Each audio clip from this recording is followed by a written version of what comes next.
There's a parking lot where wonder used to exist, an actual parking lot. Northwest corner of Lake Street and Medinah Road in what's now Bloomingdale, Illinois. Cars pull in, cars pull out. People buy groceries at the shopping center. They walk past without knowing. Beneath the asphalt, beneath the concrete, beneath everything visible, there are foundations. Remnants of something that once held 3,000 cars worth of families. From 1961 to 1977, this was Adventureland. 16 years, not even a generation. But here's what makes this worth understanding. For 9 of those 16 years, from 1967 to 1976, it was the largest amusement park in Illinois. The largest, bigger than anything else in the state. And then it vanished so completely that most people under 50 have never heard of it. The question isn't just what happened. The question is how something so dominant could disappear so thoroughly that its absence left almost no scar. But we're getting ahead of the story. Because before Adventureland, before the crowds and the roller coasters and the disco lessons, there was something else entirely. Paul's Picnic Grove. Picture this, the late 1940s, early 1950s. The land that would become Adventureland started as a restaurant and tavern. 2 buildings on 24 acres. One building for dining and drinking. The other, a large hall for banquets and dancing. A man named Paul Werner owned it. That's why it was called Paul's Grove. Simple, direct, no pretense. Then John and Marie Spiezio bought it in 1952. They ran it for 6 years. A picnic grove, a place where families could rent space, have gatherings, eat food they brought or bought there. Not an amusement park, not entertainment in the modern sense, just space, community space. In 1958, Richard Barry purchased the property. And this is where the transformation begins. Barry had a vision. He called it Storybook Park. Opened in 1958. Designed specifically for families with young children. Think about the landscape of children's entertainment in the late 50s. Television was still relatively new. Disneyland had only been open for 3 years, way out in California. The concept of a themed park for children was fresh, almost revolutionary. Storybook Park had a live volcano. Not real lava, obviously, but it looked active. There was a lollipop train, live storybook characters walking around, nursery rhyme themes everywhere. Cinderella's coach, the pumpkin house, a mechanical figure of Peter's wife, the 3 Bears house, the gingerbread house, the lollipop house, the crooked house. All of these small buildings designed to make children feel like they'd walked into the pages of a fairy tale. There was a little red schoolhouse, Cinderella's castle, which would later become an ice cream shop. And here's a detail that people remember decades later, a dollhouse on an island in the middle of a small lake. The building would be set on fire. Children standing around the perimeter of the lake could grab small fire hoses and spray water to put out the fire. Playing firemen. The thrill of putting out a real fire, controlled but real enough to feel important. But Richard Barry ran into financial difficulty. The park struggled. And in 1961, it was sold to a man who would change everything. Durell Everding. Here's what you need to understand about Durell Everding. He was 47 years old when he died in 1970, but in the 9 years he owned Adventureland, he transformed it from a failing storybook park into the largest amusement park in Illinois. Everding was a former professional ice skater. He already owned Santa's Village in East Dundee, Illinois. That was his family park designed for young children. When he purchased Storybook Park in 1961 and renamed it Adventureland, he made a strategic decision. Santa's Village would stay focused on younger kids. Adventureland would shift toward attracting young adults and teenagers while still keeping some attractions for children. This decision mattered. It changed the trajectory of everything that followed. But before Everding got into the amusement park business, there's a story. He used to organize shows for servicemen. During summer, he'd hang cleaned costumes out to dry on a fence line. So many people stopped to look at the costumes that he decided to start charging a fee. That experience, that realization that people would pay to see something unusual, led him into the amusement park world. Think about what he understood. Entertainment wasn't just about the attraction itself. It was about the anticipation, the approach, the moment before you experience the thing. So when Everding took over in 1961, he kept some of the Storybook Park attractions. The Little Red Schoolhouse stayed. The fire truck/train ride remained, where children could still ride and put out that building fire in the middle of the pond with small hoses. Some of the fairy tale structures persisted. But he began adding rides, real rides, thrill rides, the Rocco plane, the Super Himalaya, the Octopus, Flying Bobs, the Caterpillar, the Whip, the Yo-Yo Swings, the Scrambler, the Crash and Splash torpedo tubs, which were bumper boats, the Western Roundup, regular bumper cars, a merry-go-round, helicopters for kids, a fun house, and the roller coasters, 2 of them, both called Italian Bobs, though everyone had their own nickname. The small Bobs reached 35 feet high. 35 feet doesn't sound massive now, but remember the scale we're talking about. This wasn't Six Flags. This was a local park on land that used to be a picnic grove. The Super Italian Bobs, though, that one reached 60 feet high. 60 feet. The big one. The one that made your stomach drop. The one that people remember. Here's a number worth sitting with. 3,000. That's how many cars the parking lot could hold. 3,000 cars. At 4 people per car, conservatively, that's 12,000 people on a busy day. 12,000 people driving to the intersection of Lake Street and Medinah Road to ride rides and eat food and walk around an amusement park that most people today have never heard of. The park was open every day from Memorial Day until Labor Day.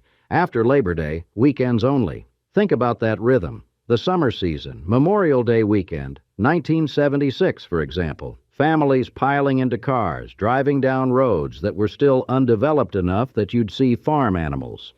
One man remembered his uncle rolling down the window and yelling "Bay" at the animals as they drove to Adventureland from Lombard. The roads were that rural. The suburbs were that new. And every summer the park opened. WLS Radio ran promotions. The Chicago Tribune ran advertisements on the back of the magazine section, alternating with ads for Santa's Village. Route 20 at Medinah Road, Addison, Illinois. That was the mailing address. That's how people knew where it was. But something else was happening as the 1960s progressed. The park kept expanding. Westward, northward. Everding purchased adjacent properties. A restaurant/motel, a turkey farm, the Gossage property. The park grew. Not dramatically, not like a corporate expansion, but steadily, organically. As demand increased, the park absorbed more land. By 1967, Adventureland achieved something remarkable. It became the largest amusement park in Illinois. Not one of the largest, the largest. To understand what that meant, you need to know what it replaced. Riverview Park. Riverview had been Chicago's giant. 74 acres on the north side of the city between Belmont and Western Avenues. It opened in 1904 and ran for 63 years. At its peak, it was one of the largest amusement parks in the world. The Bob's roller coaster, the parachutes, Aladdin's Castle Funhouse. Over 200 million people visited Riverview during its lifetime. And in 1967, it closed. Just closed, abruptly. The last day of the 1967 season, and it was over. The rides were auctioned off, though nobody wanted most of them. The famous Bob's roller coaster, once billed as the world's fastest at over 60 miles per hour, was demolished and sold for scrap. The carousel went to Six Flags over Georgia, where it still operates today. But most of the rides were just destroyed. The land was worth more than the park. That's what the Schmidt family, who owned Riverview, realized. Chicago had grown around the park. What had been on the outskirts of the city in 1904 was now prime urban real estate. A developer offered to buy it. The deal was too good to refuse. Operating costs were rising. Property taxes were increasing. The park's aging infrastructure required constant maintenance. But there were other factors, ones that are harder to quantify but impossible to ignore. The late 1960s in Chicago meant changing demographics. White flight, suburban exodus. Urban areas were being characterized as unsafe, dirty, dangerous. Riverview's attendance in its final year was over 1.7 million people, but the perception was changing. The park's owner, Bill Schmidt, told reporters that increased violence and disorder from bands of teenagers contributed to the closing. Whether that was the real reason or a convenient narrative is debatable. What matters for our story is this. When Riverview closed in 1967, Adventureland became the largest amusement park in Illinois by default. For 9 years, from 1967 to 1976, Adventureland held that title. But in those same 9 years, something else was happening. Durell Everding was still expanding the park. He created Riverview Memory Lane, a display that included dilapidated ride cars from the closed Riverview Park, cars from the Fireball and Skee-Ball, a memorial to what Chicago had lost, but also subtly a claim. What you're losing in the city you can find here in the suburbs. People came in busloads, literally. Chicago's neighborhood summer program brought school groups out to Adventureland. Buses full of children from Chicago, spending a day in the suburbs, riding rides, having picnics. The park had areas for group gatherings. The tradition from the old Paul's Picnic Grove days continued. There were 2 fee schedules based on when people rode the rides. Early in the day cost less. Peak hours cost more. Simple dynamic pricing decades before it became standard practice. There was a turtle ride for little kids, the helicopters, the merry-go-round, an enclosed area where children could feed deer, real deer, just standing there, eating from kids' hands. And for the teenagers and young adults, there was music. Live music. A house band performed in the evenings. Sometimes popular bands like the Cryin' Shames. An instructor gave disco lessons. Disco lessons at an amusement park. Think about that for a moment. The late 1970s, disco was everywhere. Saturday Night Fever came out in 1977. And at Adventureland, on summer evenings, someone was teaching people how to disco dance between riding the Super Italian Bobs and eating foot-long hot dogs. The park was evolving, becoming less of a family destination and more of a teenage hangout, which meant security had to increase.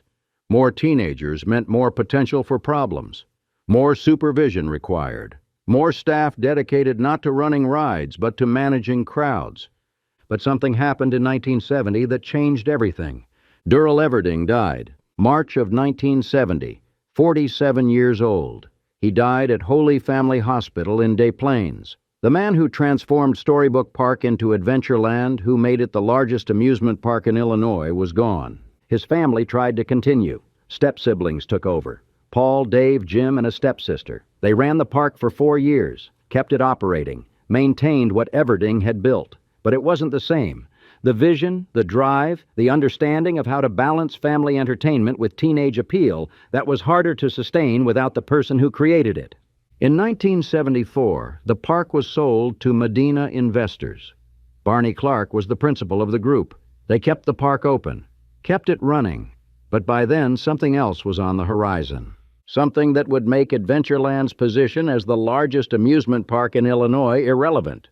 On August 22, 1972, the Marriott Corporation purchased 600 acres of rural land in Gurnee, Illinois.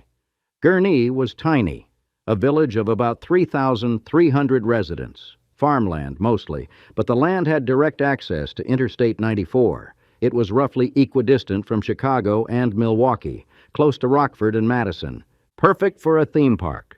Marriott officially announced the project on January 29, 1973.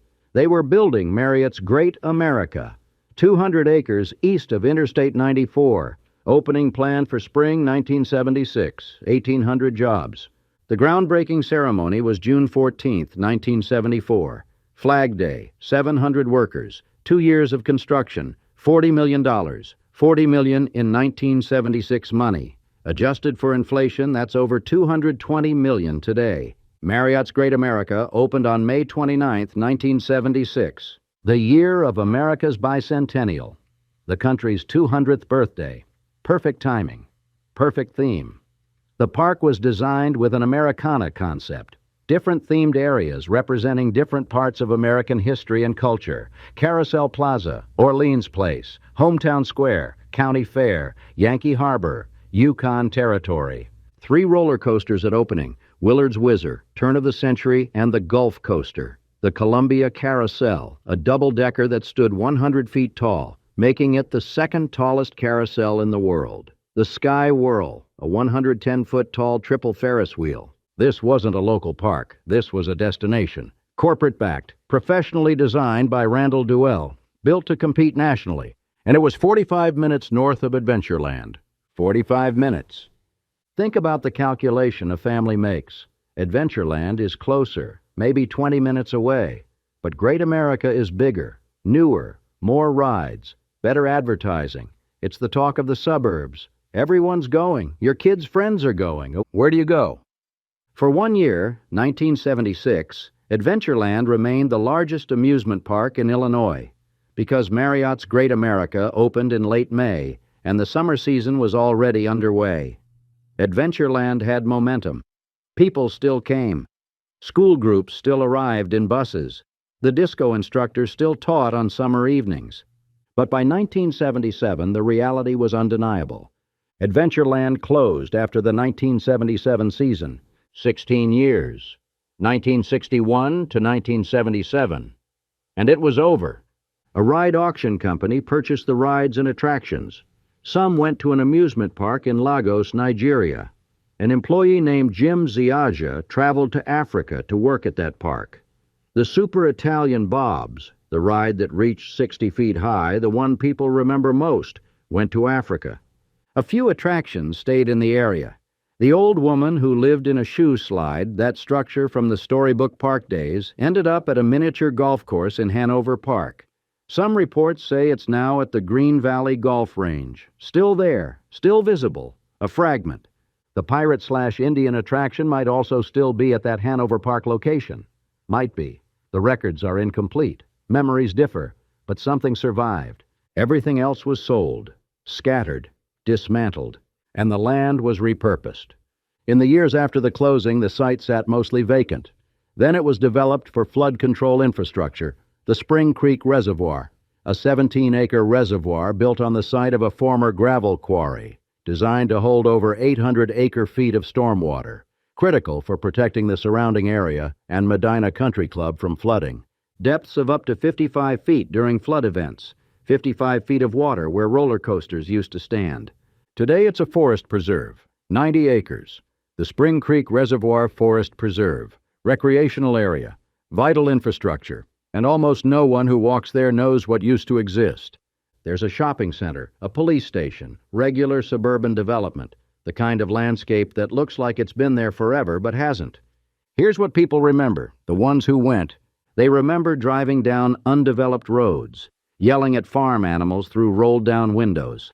They remember the anticipation building as they got closer, the parking lot with space for 3,000 cars, walking through the entrance, the smell of hot dogs and popcorn, the sound of the rides, the music in the evening. They remember the fire truck ride where you could actually put out a real fire, the deer you could feed, the Super Italian Bobs, the big one, the one that made your stomach drop at 60 feet, the disco lessons, the live bands, the torpedo tubs bumper boats splashing water everywhere.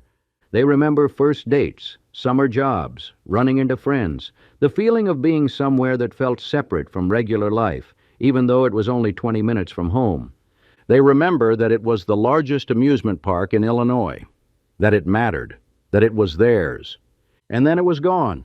But here's the thing about Adventureland's story that makes it different from just a nostalgia piece about a closed park. It represents a very specific moment in American amusement park history, a transition point, the small, family-owned local park giving way to the corporate destination park. Adventureland wasn't unique in failing. Across the country, small parks were closing. In the late 1940s, there were about 425 amusement parks in America. By the late 1950s, that number had grown to over 720, but by the 1980s, it was plummeting. Old Chicago, another Illinois park, closed in 1981. Same reason, competition from Great America. The small parks couldn't compete with the scale, the marketing budgets, the ride manufacturers willing to build record-breaking attractions for corporate clients. But there's something else in Adventureland's story. Something about Durell Everding's death in 1970. When Everding died, the park lost its visionary, the person who understood how to evolve it. The step-siblings tried. Medinah investors tried. But running an amusement park isn't just about maintaining rides. It's about understanding your audience, knowing when to add attractions, when to change pricing, when to shift marketing. It's about having a vision for what the park should become. Everding had that. He understood that Storybook Park was too limited, that young adults and teenagers represented a market, that you could balance family attractions with thrill rides, that you could have deer for kids to feed and disco lessons for their older siblings. Without that vision, the park became just a collection of rides. And a collection of rides, no matter how well maintained, couldn't compete with Marriott's $40 million investment 45 minutes north. So Adventureland closed. And the question we started with becomes relevant again. How does something so dominant disappear so completely? Part of it is physical. The rides were sold, the land was repurposed, the structures were demolished. There's nothing to see, no ruins, no abandoned ticket booths slowly decaying, just a reservoir and a forest preserve. Part of it is cultural. The generation that attended Adventureland is aging. Their children didn't go because it didn't exist during their childhood. Their grandchildren have no connection to it at all. Memory fades. Stories stop being told. Part of it is competition from the thing that replaced it. Six Flags. Great America, as it's now called after being purchased by Six Flags in 1984, is so dominant, so present, that it overwrites what came before. People know Great America. It's still there, still operating, still building new rides. Adventureland becomes a footnote, something their parents or grandparents mention occasionally. But there's another factor, something specific to Adventureland's timeline. It existed from 1961 to 1977, 16 years. That's not long enough to become legendary, not quite. Riverview ran for 63 years. Multiple generations went there. It had time to embed itself in Chicago's cultural memory. Adventureland didn't have that luxury. 1961. Think about the world then. John F. Kennedy inaugurated as president. The Berlin Wall constructed. Roger Maris breaking Babe Ruth's home run record. The space race ramping up. 1977. Jimmy Carter president. Star Wars released. Elvis Presley dying. The New York City blackout. Voyager spacecraft launched. 16 years. Long enough for a childhood. Long enough for some teenagers to become parents. But not quite long enough to become multi-generational. And yet, for 9 of those 16 years, it was the largest amusement park in Illinois. Think about what that means. The largest. More visitors than any other park in the state. More revenue. More employees. More impact on the local economy. The parking lot held 3,000 cars. Even if it was only half full on average days, that's 1,500 cars. 6,000 people. Every day. All summer for 16 years. Hundreds of thousands of people, conservatively. Maybe millions over the park's lifetime. All of those experiences. All of those memories. The first time on a roller coaster. The first kiss behind the funhouse. The summer job running the bumper cars. The family reunion picnic. The school field trip. The date night. The celebration after graduation. All of it happened. All of it mattered to the people who experienced it. And now it's almost entirely forgotten. The employees have their memories. There were 4 full-time staff members and 100 to 150 seasonal workers at peak operation. Those seasonal workers, the teenagers who ran rides and sold tickets and operated game booths, they're in their 60s and 70s now. Some have passed away. Some remember clearly. Some have forgotten. One full-time mechanic lived in a house on the property with a small pond. Heinz Stock was his name. German soldier who survived the sinking of a submarine during World War II, held as a prisoner of war in Arizona. After release, went to Canada, eventually got citizenship there. His skills as a mechanic got him the job at Adventureland. At the beginning of each season, he'd bring out stored amusements, repair them, repaint them. Stories like that, specific stories about specific people, those are what get lost first. The rides had names: the Rocco Plane, the Super Himalaya, the Octopus, Flying Bobs, the Caterpillar, the Whip, the Yo-Yo Swings. Each one had an operator, someone who ran it hundreds of times per summer, who knew its sounds, its quirks, how to make it run smoothly, who dealt with scared kids and excited teenagers and parents taking photos. All of that institutional knowledge, that experiential understanding, gone. When the park closed in 1977, it closed quickly. There was no farewell season, no last chance to ride the Super Italian Bob's promotion. It just ended. The 1977 season finished, and the park didn't open in 1978. That's how it happens. Not with drama, with silence. The rides were auctioned, the land sold. And within a few years, if you drove past the intersection of Lake Street and Medinah Road, you wouldn't know anything had been there. There's a broader pattern here. Something about the late 1970s and early 1980s in American culture. The shift from local to corporate, from neighborhood to franchise, from unique to standardized. Small movie theaters closing as multiplexes opened. Local diners replaced by chain restaurants. Independent bookstores giving way to big box retailers. The same process, repeated across industries. Amusement parks were just one example, but they're a particularly visible one because parks are physical. They occupy space. When they close, that space has to become something else. Riverview became a shopping center and a police station. Adventureland became a reservoir and forest preserve. White City, another Chicago park, closed in 1933 and became a neighborhood.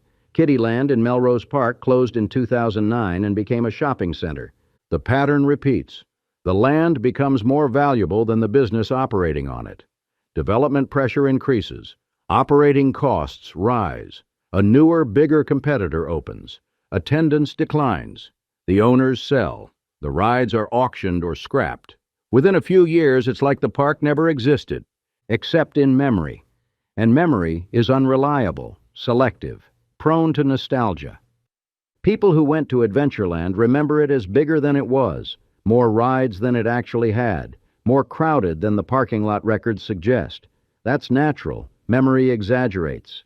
Childhood experiences feel larger in retrospect, but they also remember real things, specific details, the dollhouse fire on the island, the deer in the enclosed area, the disco instructor, the super Italian bobs reaching 60 feet, the WLS radio promotions, the Chicago Tribune advertisements. Those details are verifiable. They anchor the memories. They prove the park existed, mattered, had impact. And they raise a question. What else are we forgetting? How many other Adventurelands were there? Small parks that existed for a decade or two, served their communities, employed local teenagers, gave families a place to spend summer days, and then closed and were forgotten. Hundreds, probably, maybe thousands across the country's history. Each one with its own specific story, its own unique attractions, its own cast of employees and regular visitors and memorable moments. All of it mostly lost now. The internet has changed this somewhat. Sites exist now where people can share memories, post old photos, discuss closed parks. The Bloomingdale Public Library has a local history section with materials about Adventureland, interviews with former managers, business cards, newspaper clippings, memorabilia, but it's fragmented, incomplete, nowhere near a full record. Which brings us back to the central question. Why does this matter? Why does it matter that Adventureland existed and is now forgotten? One answer, because it tells us something about impermanence, about how thoroughly things can vanish, about how what seems dominant and permanent and too big to fail can end completely within a generation. In 1976, Adventureland was the largest amusement park in Illinois. By 1980, it literally didn't exist. That's 4 years. 4 years from dominance to non-existence. Think about that time scale. Think about what seems permanent in your life right now. Your workplace, your favorite restaurant, the store where you shop, the park where you walk. How many of those will exist in 4 years? In 16 years? In 40 years? Probably most of them, but maybe not all. And the ones that disappear, what will replace them? Will anyone remember them? Will there be fragments preserved somewhere? Or will they vanish as completely as Adventureland nearly has? Another answer, because it tells us about the economics of entertainment, about how scale matters, about how corporate investment can remake entire industries. Marriott spent $40 million in the mid-'70s to build Great America. That's equivalent to over $200 million today. That kind of capital investment changed the game. Small parks couldn't compete, not on scale, not on marketing, not on the quality of rides they could afford to buy. But there's a loss there, too. The corporate parks are impressive, they're well run, they have amazing rides, but they're also somewhat interchangeable. Great America in Illinois has similar rides to Six Flags parks in other states. The theming might differ, but the experience is standardized. Adventureland, for all its limitations, was unique. The mix of old Storybook Park attractions and newer thrill rides. The deer, the disco lessons, the specific character that came from being family-owned and locally operated. That uniqueness is hard to maintain at scale, hard to preserve when you're competing with $40 million investments. So we lose it.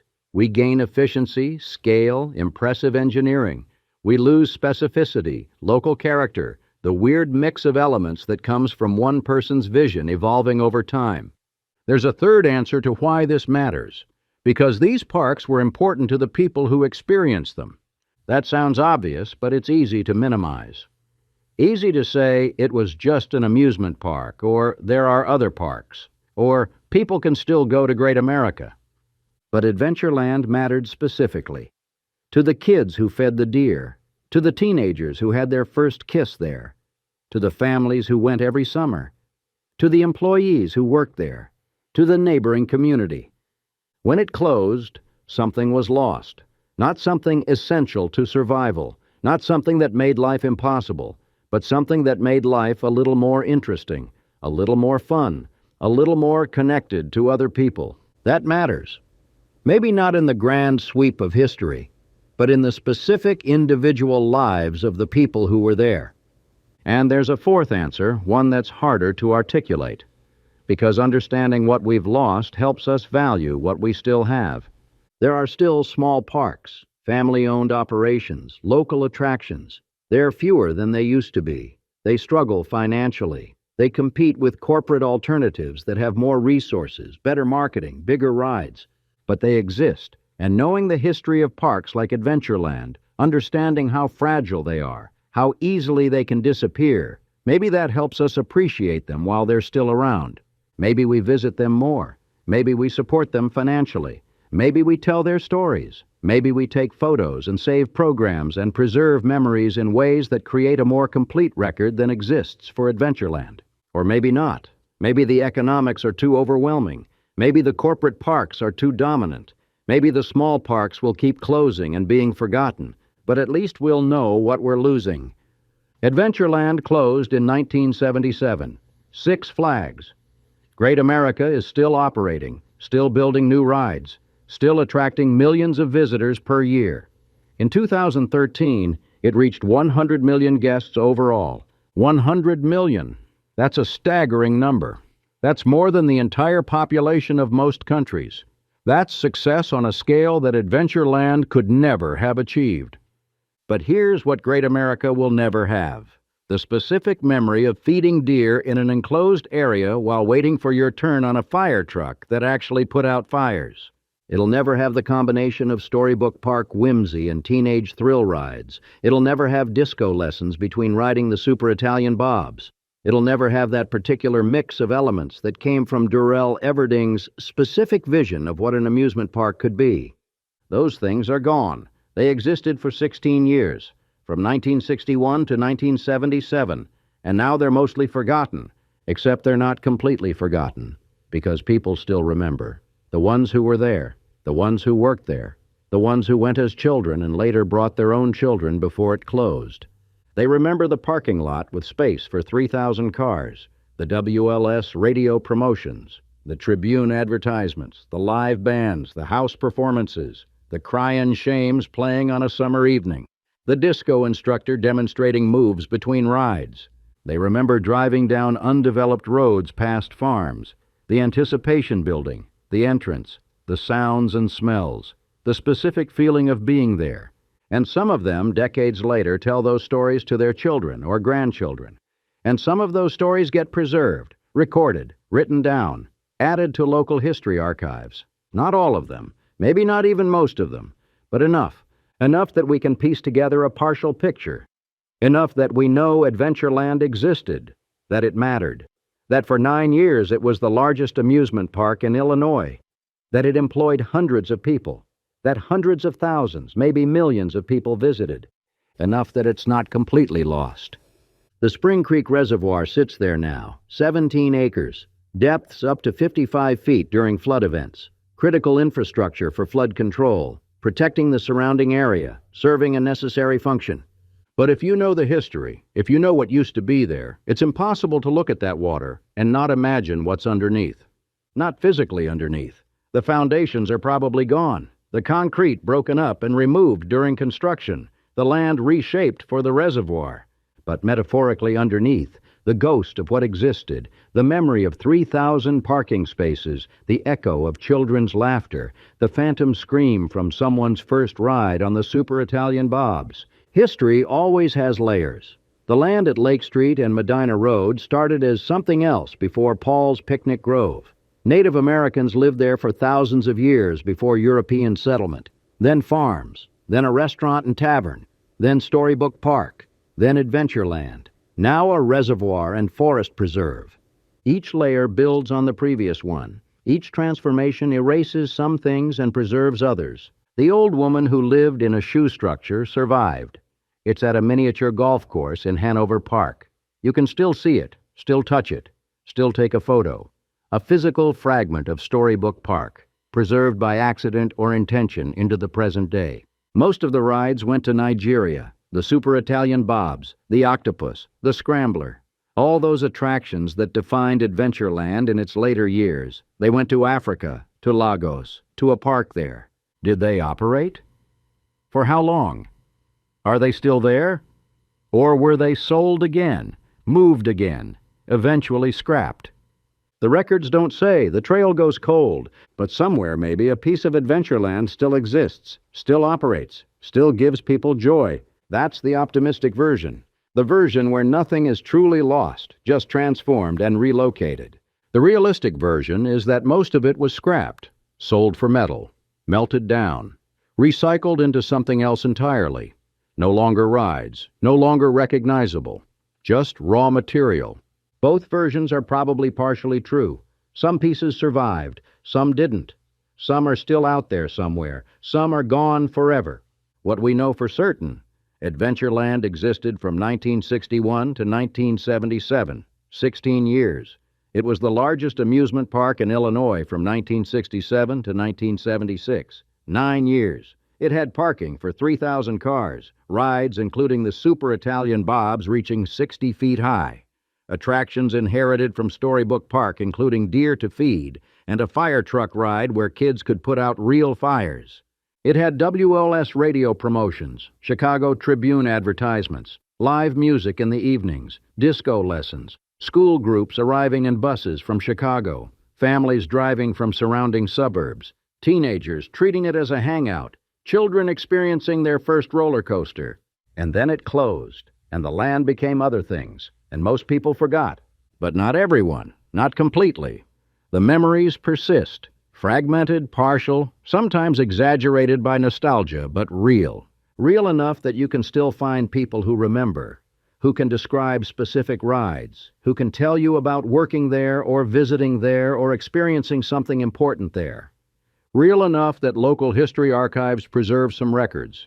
Business cards, newspaper clippings, interview transcripts, photographs. Real enough that when someone makes a video about Adventureland, people watch it and remember and share their own stories. That's what keeps history alive. Not perfect records, not complete documentation, but stories, memories. The act of telling and retelling. And maybe that's the final answer to why Adventureland matters. Not because it was the largest or the best or the most important, but because it was there, because people experienced it, because it was part of their lives. And remembering it, imperfectly, partially, nostalgically, is a way of honoring that experience, of saying, this happened, this mattered, this was real, even though it's gone now, even though there's just a reservoir and a forest preserve, even though most people driving past have no idea what used to be there. It happened, it mattered, it was real. Adventureland, 1961 to 1977, 16 years. The largest amusement park in Illinois for 9 of those years. 3,000 car parking lot. Super Italian Bobs reaching 60 feet, disco lessons, live music, school groups, family picnics, first dates, summer jobs, all of it real, all of it important to someone, all of it mostly forgotten, but not completely, never completely. As long as someone remembers, as long as someone tells the story. as long as records exist in archives and photos survive and memories persist. Adventureland existed, and in remembering it, we keep it from disappearing entirely. That's not nothing. In a world where everything eventually ends, where dominance is temporary and buildings become parking lots, become reservoirs, where 16 years can pass from opening to closing and another 16 can pass until almost no one remembers, keeping memory alive matters. It's not preservation in the physical sense. We can't bring back the park, can't recreate the rides, can't give people another chance to experience it. But we can remember, we can tell the story, we can acknowledge that it happened. And maybe in doing that we learn something about impermanence, about value, about what we choose to preserve and what we allow to disappear, about the price of progress, about the tension between local and corporate, about what's gained and lost when small operations give way to large ones, about the specific and the general, about individual memories and collective history, about the difference between data and experience. Adventureland closed 48 years ago, almost half a century. Most of the children who went there are retirement age now. The teenagers are in their 60s and 70s. The employees are older still, or gone. In another 20 years, there won't be many people left who remember firsthand. In 50 years, there might not be any. But the record will exist. Partial, incomplete, imperfect, but there. In archives, in interviews, in photographs, in stories passed down. And someone someday might discover that record, might learn about Adventureland, might be surprised that something so large, so successful, so important to so many people could vanish so completely, might realize that the same process is happening around them, that things they think are permanent are actually temporary, that dominance is fleeting, that memory is fragile, and might, maybe, choose to preserve something, to document something, to remember something before it's too late.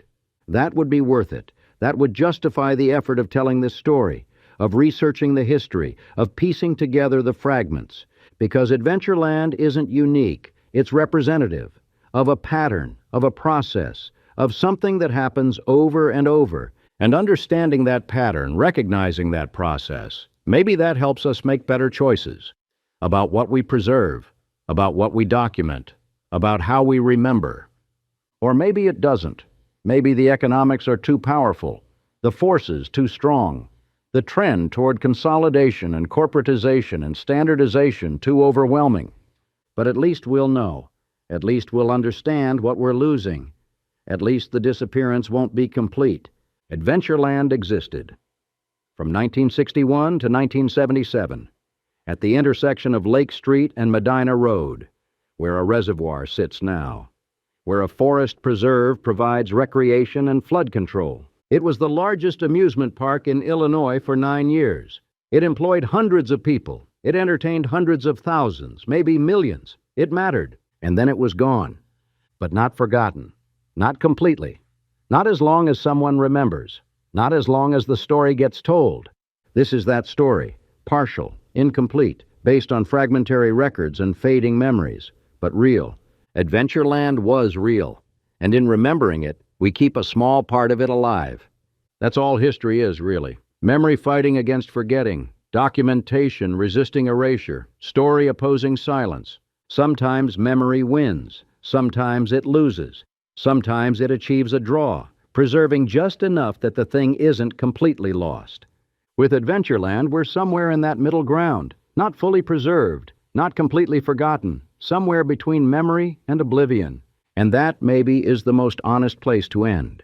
Not with certainty, not with complete remembrance or total loss, but with the acknowledgement that history is fragile, memory is imperfect, and the act of remembering matters, even when the thing being remembered is gone. Adventureland, 1961 to 1977, the largest amusement park in Illinois for 9 of those 16 years. A place where wonder existed, where families gathered, where teenagers found freedom, where children fed deer and rode a fire truck that put out real fires. All of it happened. All of it mattered. All of it, mostly, is gone. But not completely. Never completely. As long as we remember,